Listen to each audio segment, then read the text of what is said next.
we want to introduce you to a footwear brand changing the game for healthcare workers. Meet Gales, the first smart PPE shoe designed in collaboration with nurses. Gales feature custom machine washable insoles with cloud-like long-term arch support. These slip-resistant and feather-light shoes wipe clean in seconds and stay dry thanks to their full moisture and microbe barrier. Gales are also 40 to 50% more affordable than other healthcare footwear brands.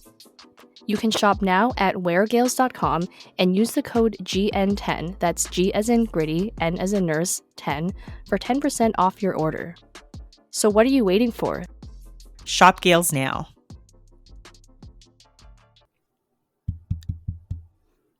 Is this thing still on? I think they can hear us a bit better now. Should we keep talking? Of course. Let's say it louder for those in the back.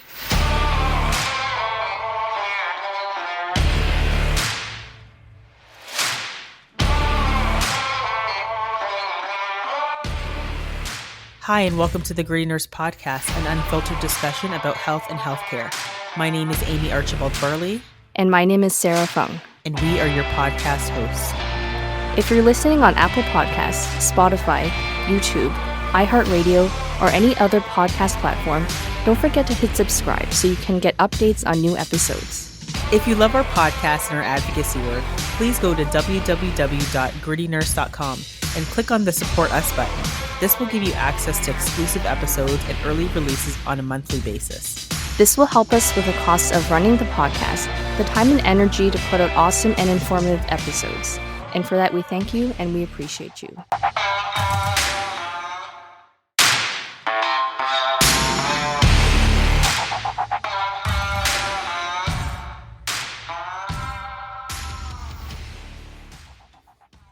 Hi, and welcome everyone to the Gritty Nurse Podcast. Thank you so much again for tuning in week by week and listening to us. Today, we have a really hot topic that I believe is on everybody's mind. And I mean, just recently here in Canada is actually planning on banning the importation of handguns effective August 19th. So our public safety minister, Marco Mencino, and foreign affairs minister, Melanie Joly, announced just this Friday that the federal government has decided to push ahead with the important ban without the approval of Parliament, making this move the policy change through the regulatory restrictions. This measure will prevent nearly all individuals and businesses from importing handguns into Canada, the government says. So before we get into this episode, I'm going to get Sarah to introduce our guests. Absolutely. I think our guest has a lot to say on this particular topic.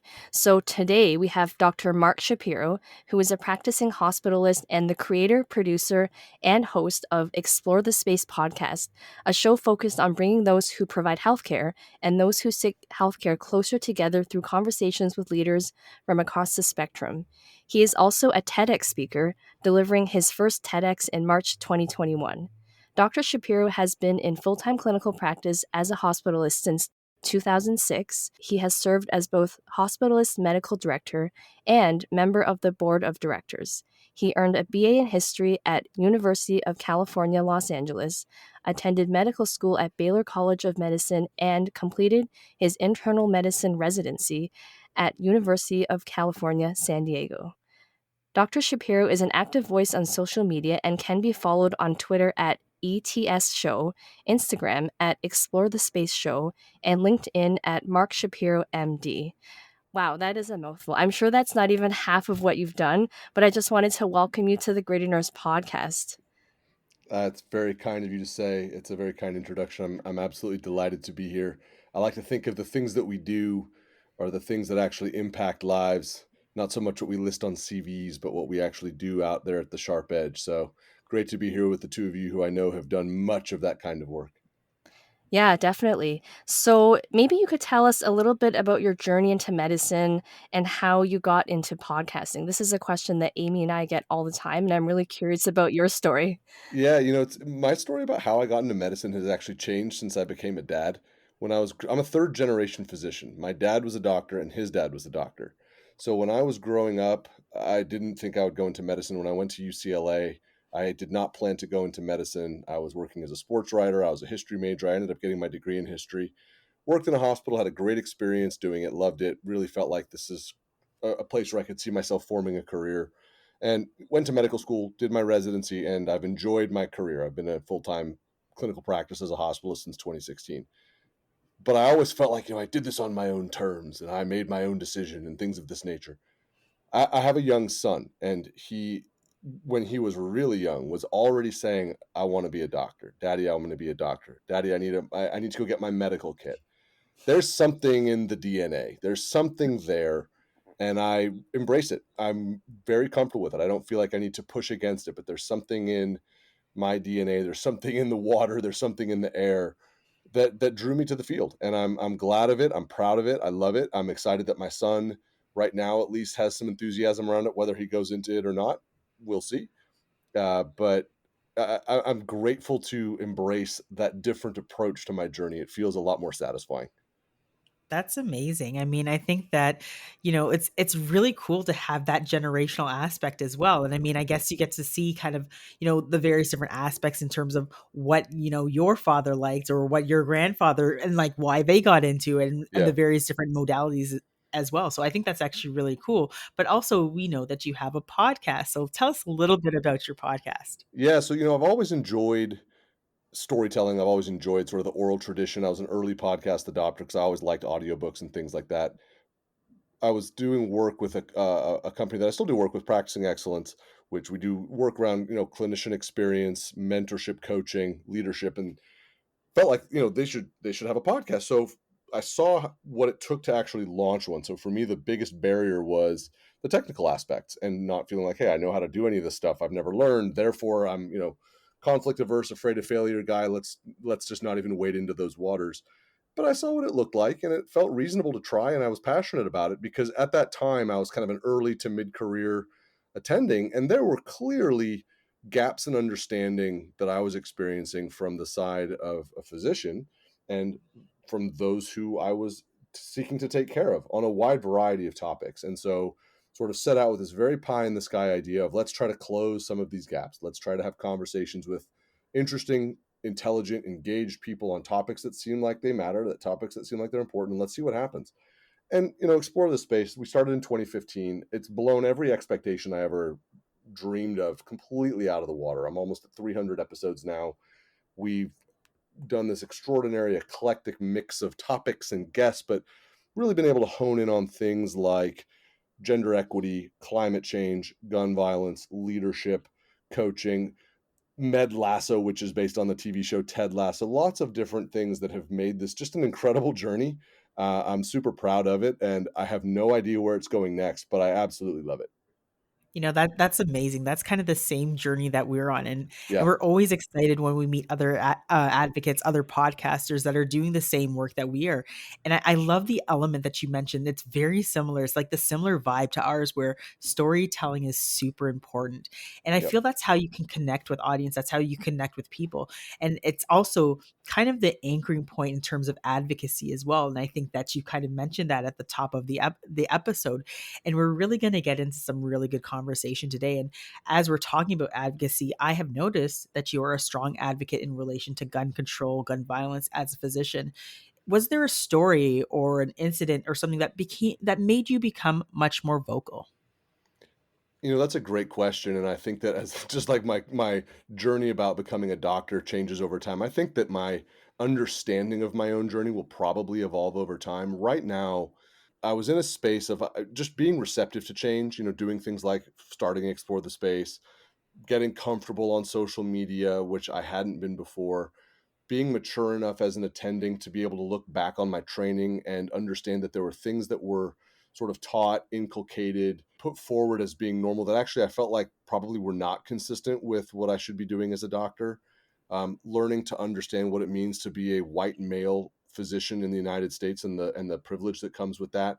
Hearing terms like implicit bias for the first time and understanding what mine might look like and reading about that and learning about it and just being in a place of wanting to understand this next phase of my career differently, but also as someone who's always been engaged. I've always been interested in politics. I've always been interested in history. I've always been interested in advocacy as insofar as other people doing it.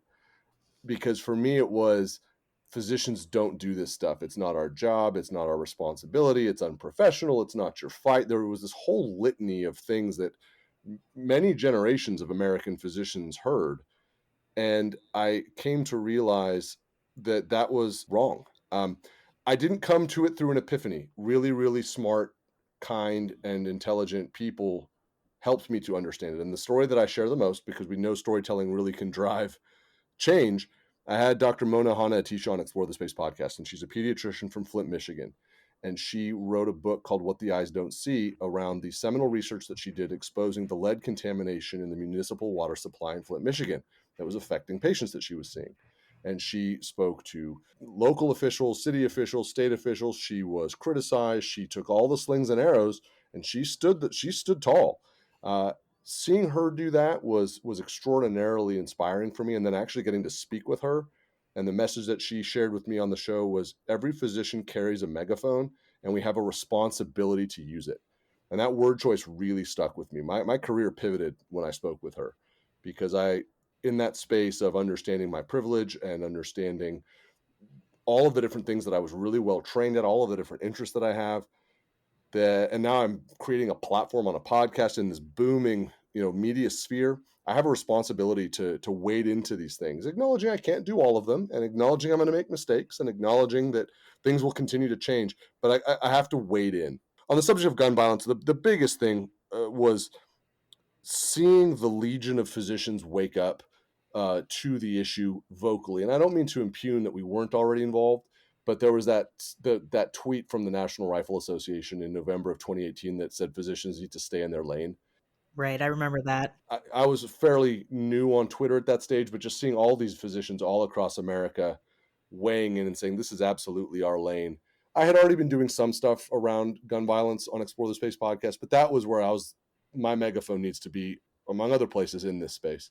That's so inspiring to hear that. And it's interesting that you say that a lot of physicians don't feel that it's their place to advocate, because nurses feel that way even more so. There's huge fear silencing in nursing. A lot of nurses, myself included in the beginning, felt like, someone else is going to advocate. I don't have to worry about it because someone will do it. Someone else is going to do it. Yep. But honestly, now that we're doing this, if we don't do it, I feel like I don't know who is going to do it. So we do have a responsibility.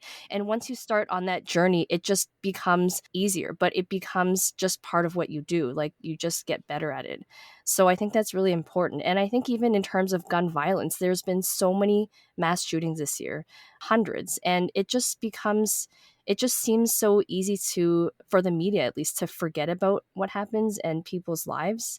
So I just wonder, what do you think about that? Like, how is it that the media can forget so easily about all of these shootings? I think that having worked for a short time as a sports writer, and now being a podcaster and being active on social media, you see how fast and how sudden and how jarring the news cycles are. It's not like it was, I'm 46 years old. It was the NBC Nightly News with Tom Brokaw at 8:00, and that was where you kind of got your news of the day. That is an anachronism in the strictest sense of the word, right? We get news by the 5-minute change. Right. Every time you log on to social media, something else is trending. And so the ability to absorb all of it, no one can. It's too much. And so the news cycle, that it's not necessarily focused on selecting the topic. It's selecting the topic that's going to drive clicks and views, because that's where the revenue comes from. Right. So I think that that mixture of shortened attention spans, so many different places that are generating information, and then just the absolute tidal wave of information, it's hard for anything to stay at the top of the headlines for too long. Specifically to gun violence, though, I think that we also have an opportunity to leverage those same things, because we can wade into these same platforms, right? I'm not Tom Brokaw on NBC at 8:00, but people tune in to Explore the Space. People follow me on social media, and physicians and healthcare professionals and nurses like yourselves who create platforms for themselves, you're doing it so that people will come and listen to what you have to say. There's a responsibility that comes with that, but there's an extraordinary opportunity that comes with it. So we can highlight things that are important, whether it be gun violence, whether it be climate change, whether it be whatever is germane and whatever feels mission driven to you. But it can be very, very powerful, and it kind of keeps that voltage high on topics that need it. Oh, absolutely. It's just, from our Canadian standpoint and our lens, it's like Man, you must just be rolling your eyes at us. We are just in total shock. we actually don't understand. Personally, don't know anyone in Canada that has a gun. And if Yeah, somebody said to me, "Can you go out and get a gun?" I wouldn't even know where to do it. I'd have to yeah. look it up. It's not really like you can't go to Walmart. It's not like that at all here. No, that it's 46% of Americans live in a household with at least one firearm. Which is so foreign to us here, right? When we see what's happening in the States, like with the Buffalo shooting, with Vale, and as it just continues, like now they're talking about Sandy Hook because Alex Jones is in court, and we're watching that all over again, and all that unfold. It's just kind Yeah. of, to us, we're like, well, this is a no-brainer. Just like I said at the top of the episode, we're banning handguns effectively August 19th. What is the issue out there? Like, I don't please, if you can help us understand. It's a really complex thing, but it feels complex, but it's not. The American population is not divided on this issue. When you poll on issues like background checks and limiting, magazines, magazine size, and a wide variety of topics, they poll greater than 80% in favor of. Greater than 80%. Find me any topic that you get polling data like that on. Right. There are extraordinarily powerful lobbies that have their candidates in positions of power that have been driving decision making for a long time. Americans are smart. We are, it's easy to portray this gigantic heterogeneous country in certain ways. I still have faith in the majority of Americans are smart, kind people who seek what is described in the Declaration of Independence: life, liberty, and the pursuit of happiness. And in order to do that, we know that our lives have to be kinetic and agile and dynamic, and that we have to be able to follow laws, and we have to be able to create laws that make things safe, and we have to prioritize things properly. What we're hopefully beginning to see is that actually getting into decision making and lawmaking at the federal level. You had the recent passage of the bipartisan Safer Families Act, which is the first meaningful piece of gun violence legislation passed in 24 years. That's a big, big deal. It's not a perfect bill. Nobody says that it is, but it's momentum, right? It's that crack in the dam. And so I think what that sort of thing does for somebody like me is it says, look, pressure works, voices work. We have to continue. This is not done, right? This is going to be work that we're doing for a long time, but we're also just starting. I mean, when you think about where American healthcare professionals are in conversations around gun violence reduction and firearm safety, we are at the starting line. And there's a lot of reasons for that, but we are just getting started. And when our engines get turning, we're a very, very powerful voice. Absolutely. I completely agree with that. It's just we're trying to understand, like even just from your standpoint, maybe you Yeah. can give us a little bit from your standpoint, like what are your views on in relation to gun control in the US? And do you get a lot of backlash? Let's start with the use of the term gun control.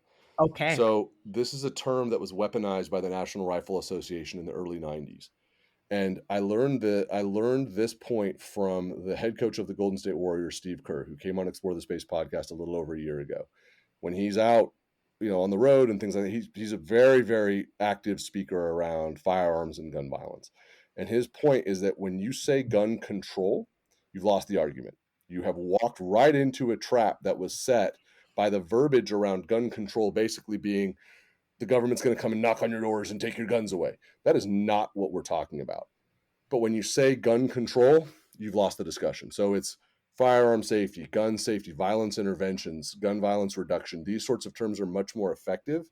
And so that's, again, it's just basically understanding kind of the rules of the game. For me, I am interested in seeing gun violence reduction. I think that there's a lot of rational and safe ways to do it, and I think that they can all be done while still preserving the integrity of what is in the United States the Second Amendment to the United States Constitution, which allows for people I've forgotten the exact terms, but for basically for the militia to have the right to bear arms. Right. We also know that we have the right to interpret that as times dictate. And so for me, right, seeing the resumption of the assault weapons ban be reenacted, that sort of thing is important to me. Large capacity magazines, that sort of thing is important to me. And then acknowledging that there is no one thing that's going to solve this. This is a massive problem that's going to require a heterogeneous solution. I'm a hospitalist, right? We have multidisciplinary huddles on every patient every day. And we know that everyone that's in those huddles comes from different disciplines with different backgrounds and different level of expertise, and they all have something to contribute. So for us to move this thing forward, it's going to take that sort of voice and mixture of voices at the table. There is no magic solution to it, but I think that the commitment, the enthusiasm, the focus, and the intelligence, they're all there. We just learned something, right, Sarah? I think the fact that like we didn't even know about the background in terms of where that term came from, and it makes sense because I think there's a lot of terms and phrases that has some weight behind it that can really demonize the whole movement or what you're trying to make change. They enter the lexicon and they're really hard to shake loose. And the quick background on this and what's been so profoundly impactful for America's physicians particularly, but for healthcare professionals across the board is something called the Dickey Amendment. And I'll give you the snapshot of the Dickey Amendment. I have a whole grand rounds on this. So 1993, there's a paper published in the New England Journal of Medicine looking at the risk of firearm ownership and homicide in the home, not suicide attempt, not accidental discharge, murder by firearm. And the data was very, very compelling that owning a firearm increased this risk. So it was published in the New England Journal of Medicine, October 1993. This flies in the face of a very, very, very powerful and very, very lucrative lobbying arm in the United States, which is the firearm industry, sort of represented by the National Rifle Association. National Rifle Association does not like this. This paper and the research behind it was funded by the Centers for Disease Control in the United States. It was actually the National Centers for Injury Prevention and Research. So they tried to get it disbanded. The United States Senate said no. So in 1996, a two-sentence amendment is added to the giant, what's called omnibus bill, which is basically where the money is. Page 243, I think, out of 799, that basically says any funds from the CDC cannot be used for any activities that are related to gun control. Wow. So that's where gun control enters the lexicon. $2.1 million that were earmarked for gun violence research and gun violence risk reduction is now earmarked for traumatic brain injury. But the wording is so vague that everybody thought if we do anything related to firearms, we're going to lose our funding. We're doing something quote unquote related to gun control. How do we get around this? And so it effectively placed a gag order on any sort of research or conversation around firearms within American healthcare for the better part of almost 30 years. I heard nothing about gun violence prevention, about gun locks, about screening for firearms in the home, about safe storage, nothing. None of us did. We didn't talk about it. We saw a ton of trauma, Right, but we right. never talked about the upstream stuff. And when you go back and look at the Dickey Amendment, it's pretty striking. And then here's the crazy thing. Here's the kicker. After the Aurora Theater shooting, where there was a mass shooting in a movie theater in Aurora, Colorado, there was an editorial published in the Washington Post. This is in 2012. And the editorial basically said, we cannot answer the fundamental questions about guns in the United States. Do they make us safer? Does owning assault rifles make us safer or not? Do large capacity magazines make us safer or not? We don't know the answers because we haven't been able to study them. And this is a terrible problem, and it's a national tragedy. And guess who was the author of that editorial in the Washington Post? Congressman James Dickey. Oh Oh, my gosh. He disavowed his own amendment in 2012. He said we should have never done this. It was totally misinterpreted. It went way further than we ever could have dreamed. This was a terrible, terrible mistake.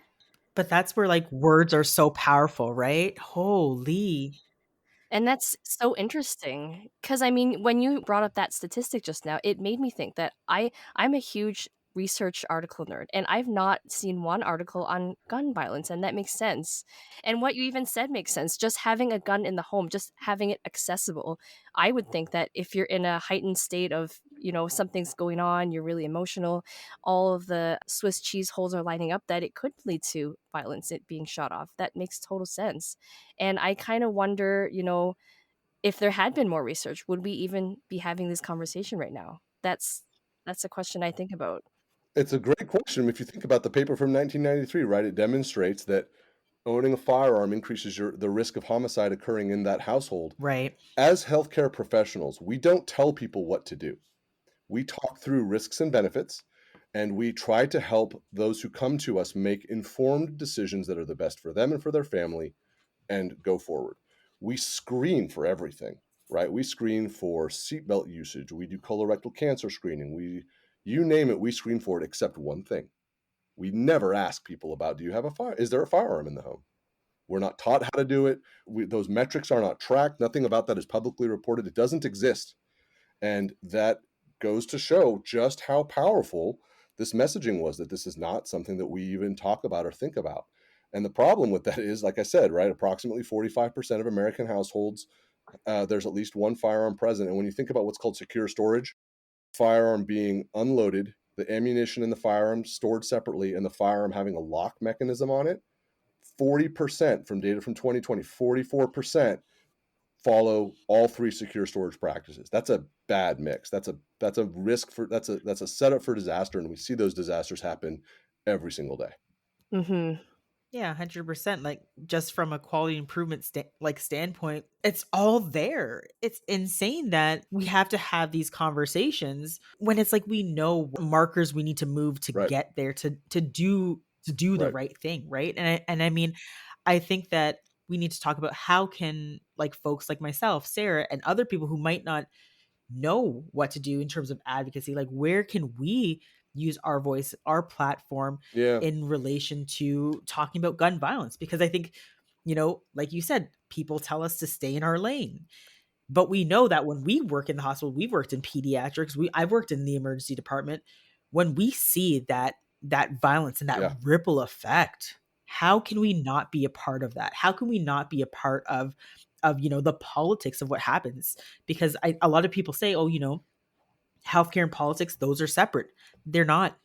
We need to be involved in policy, but how do we get there? What should we tell our listeners? That's a great question. For me, the subject of healthcare professional and politics, right? That's one that people will automatically fall into kind of battle positions over. It's important that we reframe it. Public health emergencies are apolitical. They're public health emergencies. Our credo, our professionalism, our codes of ethics dictate that this is where we wade in and we make decisions that will impact public health. And those can be politicized by others. They're not going to be politicized by us. We just have to figure out ways to do the work and to normalize conversations that are important and to drive towards objectives that are meaningful and work hard and be tough and not give up when people say outrageous things and do outrageous things. It's not easy. I am learning how to do it. I am by no means an expert at this, right? I look back on my career and I've had a lot of years go by where it was really easy for me to say, you know what, I'm kind of a conflict averse guy. They're telling me this isn't my fight. I've got 18 patients to see. I'm not waiting in. It's only really been the last couple of years that have been formative for me, but I look forward now, right? I've got a long career to go to doing a lot of this work, and to continually getting better at it. And that all being said, right, the actionable things that people can do, we have to normalize really important conversations. So we have to get comfortable asking people about firearms. We have to get comfortable talking about secure firearm storage, learning how to do it in a way that is not judgmental, doing it in a way that we do. And the way I talk about this when I give my grand rounds on this subject, we do it in a way that is consistent with how we already screen for so many other things, right? It's a continuum.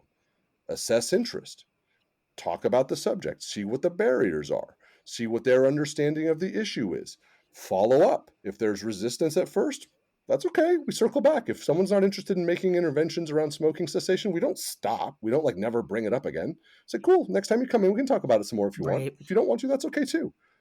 It's that incremental approach, but we're good at that stuff. So it's just switch it for firearms, switch it for looking at this and framing it around, look, I am here to help you make the best decisions for your health. I do not have the power to take your firearms away. I do not have the power to take your cigarettes away. But I am educated and I'm smart and I want the best for you. So let's talk about what these things look like. That's the framework that is really important. And then understanding, right? Language is powerful. Why in those conversations we avoid things like gun control, because for a patient, that's going to fall into a bucket where they're going to have that automatic sort of syncopated response that's not going Yeah. to be helpful. So we can stay away from stuff like that. When you say the word control, the minute you say the word control, people get their backs up because nobody wants to be controlled. Like you said, nobody wants to be told what to do. But we really need to start normalizing these conversations. And I Right. say this a lot, but I think the education for this should start in medical school or nursing school. We need to plant the seed early. We need to talk about it when people, start at a new organization. This should be part of orientation and just keep that conversation going. I think that like in Canada, we don't talk about it because we think it isn't a problem. And it's not as big of a problem here, but it's certainly a problem. I mean, a friend of mine works in the trauma unit at a large hospital, and that's all they see, right? It's these gang shootings, intimate partner disputes. So I think there's a lot of learning that can come out of this. It's going to be great when you both rise further and further in leadership because yeah, I agree with you 100%. You want to hear how much education I got around origins and solutions to firearms in when I was a medical student. So I went to medical school in Houston, Texas, and this is not to impugn my medical school. This is just the way it was done.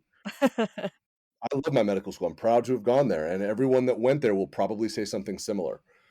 What I learned about it, we had at the end of a lecture, it was before a holiday weekend, and the professor said, just want to remind all of you, 50% of the cars on the road this weekend will have a gun in them, and half of those people driving them will be drunk. Be careful. That was it. That He was it. wasn't trying to be flippant. It was a genuine warning. Wow. But I also say, like, this is what I learned. I don't say this is what I was taught, and there's a distinction there. I didn't seek out more. It was very comfortable for me to fall into that. We're not talking about this. This isn't my fight. This isn't my thing. There's another trauma alert, and we're going to go to the resus room and put in chest tubes and whatever. Okay. That was comfortable for me. So it was what I learned, not what I was taught. Those resources were probably available. There were probably people in that incredible campus who had a lot of insight around this. I certainly didn't seek it out, but it also wasn't part of the main curriculum. Yeah, it's definitely not a part of the nursing curriculum. Yeah, definitely. Definitely. I can't think of, like, that's probably more than what we've gotten. So But I just wanted to switch gears a little bit and talk about the First and Second Amendment and what your thoughts are on that. So, for example, the First Amendment in relation to Alex Jones and Sandy Hook, he made money off of saying Sandy Hook didn't exist or didn't occur. Do you think that his freedom of speech is being infringed upon? Freedom of speech does not mean freedom from consequence. you got it. That's my response to that. And I think what the decisions of the courts are bearing out speaks to the fact that you can say what you want. You're accountable for the consequences that come from that. With respect to the Second Amendment, I think I shared my views on it. Firearms are, they're incredible tools. They're a really important thing to learn about and to understand. They're a deeply ingrained part of American culture, going all the way back to before the formation of this country. And they're deeply ingrained in family and community traditions. They can be managed, treated, and dealt with responsibly, just like any other tool that has the potential to injure. And we do that with everything else, whether it's a car or a helicopter or you name it. There's guardrails around it. And for some reason, well, the reasons are pretty clear why, but the push around the ability to have unregulated firearm purchasing and carrying in certain parts of the United States, it's not really driven by the commitment to the Second Amendment. There are other forces at work, I think is a fair way to put it. But just like any other part of the Constitution, right, they can be interpreted based on the times that we're in. And I think when we see weapons that are designed to be used in a combat environment in private hands, we can probably ask ourselves what is a very relatively easy question: is this a good idea? And do we have data that suggests that when they're not in the hands of the public, that the risk of mass shooting goes down? We do have that data. We had an assault weapons ban that expired, but when it was in place, it was very effective. So seeing something like that reenacted, right? It was recently voted on and it did not pass. I think we would see something like that again. Yeah, I mean, I remember kind of watching that Mhm. and hearing about it not passing and just kind of sighing, really, because I'm wondering what the tone will be over the next few years, when it comes to talking about gun violence in the States, and what are the next steps that are really going to be taken. And I think from like a healthcare Yeah. standpoint, in terms of what we do need to do and what we can do on our end, I've Yeah. always thought about build it into the EMR. How do we build it into the way that we document and ask questions? Like, for example, like you were saying, we don't even ask, but how do we build Right. it into the work that we're already doing? You're normalizing those conversations. I think that's the most important thing. But at least in the United States, the most important thing that's coming up is the midterm election in November of this year. And that's where healthcare professionals and physicians need to understand that if they feel passionate about it and they're tweeting about it and they're creating TikToks about it, that gives the illusion of activity. It's really hard to change a mind. We're all pretty entrenched and in our silos on social media. So the opportunity to become more engaged in preparation for the midterm elections is really important. Healthcare professionals in the United States do not vote at the same rate as the general public. The reasons for that are myriad, but we need to make sure people are registering to vote. The act of registering to vote, and quite honestly, the act of voting itself, that's nonpartisan activity. Right. Who you decide to vote for, that might be partisan, it might not, but not everything on your ballot is partisan. It's critically important that everyone is registering to vote. And then there's a variety of other ways that people can become engaged that, again, are low hanging fruit. They're quick, but they're effective. It's calling your elected officials and letting them know what you think about certain issues. It's working at the local and state level. It's with your professional associations, making sure that they're driving towards things that you all agree by consensus are important. Our professional, the organizations that we work for, understanding what are their goals and objectives and how can we better support them or change them. There's lots of different ways that people can get involved. It can feel totally overwhelming, and there's that sense of I'm only one voice, I'm not going to make any change, and helping people understand the critical need to overcome that inertia and understand, yeah, you're one voice, but when all of those one voices are together, we're a tidal wave. And especially for healthcare in the United States, there's so many of us in every single state. We can be a very, very powerful voice for change. I mean, I can't even, there's nothing more I can add to that in terms of that is the power and the passion behind true advocacy. So it's like, get out from behind your Twitter walls and make sure that you put those tweets into action because Yes, it does take a village.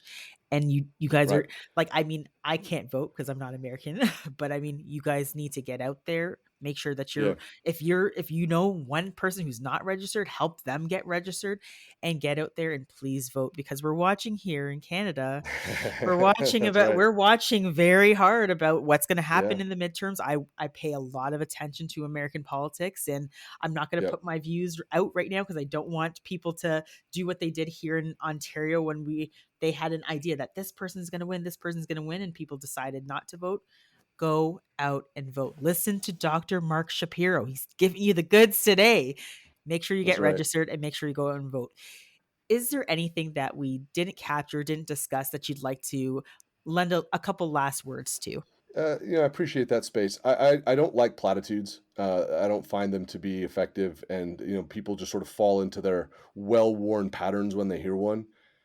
I do think it's important that in any topic that you feel impassioned about, that affects your life, that affects the lives of those that you love and care about, that affect your community, there is tremendous satisfaction that comes from just getting in the arena and just weighing in and getting a little dirty. Find a place to start. The forces that keep things the way they are, especially when the way they are does not suit your goals, harms those around you, they want it. It's important that you continue to feel disempowered, disengaged, and disconnected. So finding ways to seek out how that can change for you is critically important. It requires tremendous bravery. It requires tremendous courage. It is not in most of our comfort zones, particularly in healthcare. We are so well trained in so many things, and we receive zero training in this. That is obviously a little bit different now, but for the most part, most of us are in the weeds. That is okay. No one has done anything wrong. No one has made a mistake. It's an opportunity to do things differently and to do things better. It does take some courage. It does take some motivation. It takes a little bit of energy. It's worth it. That's the end of that. That's the thing. We're all going to have to answer some questions, in 20 or 30 years from people that we love and care about. And they're going to say, look, what were you doing during these times? What were you doing during the pandemic? What were you doing to address climate change? What were you doing around firearms? I've got a young son. He's going to ask me someday, Mm. and I need an answer. Mhm. My parents watch. My sister, my wife. My family overseas. You guys, we're all watching. We're all connected, and in that connection, there comes some level of accountability. And in that space, go forward. Yeah.